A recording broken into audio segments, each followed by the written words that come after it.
আপনি যদি ভাগবত গীতা প্রত্যেক দিন পাঠ করেন তাহলে আপনার মধ্যে কি কি পরিবর্তন আসতে পারে জানেন? শ্রীকৃষ্ণের বাণীতেই বদলে যেতে পারে আপনার জীবন। শ্রীমদ্ ভাগবত গীতা জীবনের সঠিক পথ দেখানোর জন্য ঠিক কতটা প্রয়োজন? ভগবান শ্রীকৃষ্ণের এই সমস্ত বাণীগুলোর কথা জানলে আজ থেকেই পড়তে শুরু করবেন গীতা। ভাগবত গীতা প্রতিদিন পাঠ করার প্রভাব সম্পর্কে শতাব্দীর পর শতাব্দী ধরে সাধু সন্তরা বলেছেন, আর স্বয়ং শ্রীকৃষ্ণের বাণী থেকেই বোঝা যায় যে এই পাঠ মানুষের অন্তর্জগতে এক গভীর রূপান্তর ঘটাতে সক্ষম। নিয়মিত গীতা পাঠ করলে ধীরে ধীরে যে পরিবর্তনগুলো স্পষ্ট হতে থাকে তার কয়েকটি দিক নিচে তুলে ধরা হলো। প্রথমত, মানসিক শান্তি ও স্থিতি আসে। গীতায় শ্রীকৃষ্ণ বহুবার বলেছেন, যোগস্থ কুরু কর্মাণি, অর্থাৎ যোগে স্থিত থেকে কাজ করো। এই বাণী পাঠ করলে জীবনের ছোট বড় দুশ্চিন্তা বা অস্থিরতা ধীরে ধীরে কমতে শুরু করে। মানুষের মনের ভেতরে এক ধরনের আধ্যাত্মিক স্থিতি তৈরি হয়, যা দিনের পর দিন পড়ার ফলে আরো দৃঢ় হয়। দ্বিতীয়ত, কর্মের প্রতি দৃষ্টিভঙ্গি বদলে যায়। গীতার অন্যতম শিক্ষা, কর্ম করো কিন্তু ফলের আসক্তি রেখো না।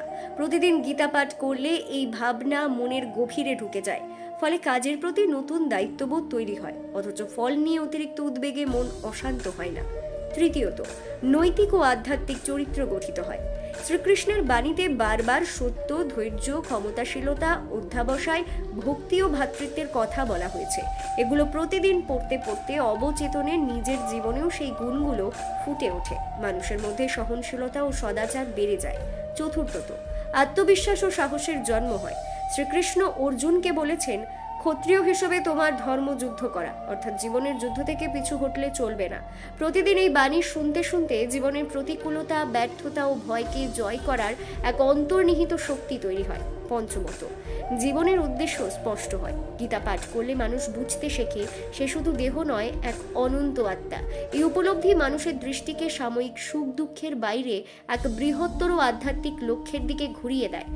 এছাড়া ক্রোধ ও অহংকার নিয়ন্ত্রণে আসে। গীতার শিক্ষা মানুষকে শেখায় যে রাগ ও অহংকার শুধু আত্মিক উন্নতির পথে বাধা।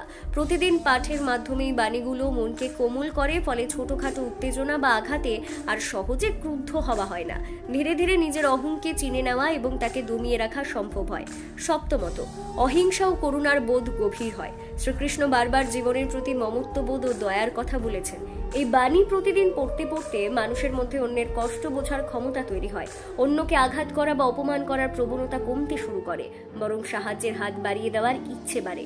চিন্তা শক্তি ও সিদ্ধান্ত নেওয়ার ক্ষমতা শানিত হয়। গীতার শ্লোকগুলো গভীর দার্শনিক অর্থ বহন করে। প্রতিদিন পড়তে পড়তে মানুষের মন সেই ভাবনাগুলোকে আত্মস্থ করে এবং জীবনের জটিল সমস্যার মুখোমুখি হলে সহজেই স্পষ্ট ও দৃঢ় সিদ্ধান্ত নিতে সাহায্য করে। এটি কেবল একটি ধর্মীয় পাঠ নয়, এ যেন জীবনের জন্য এক অমর দিশারি।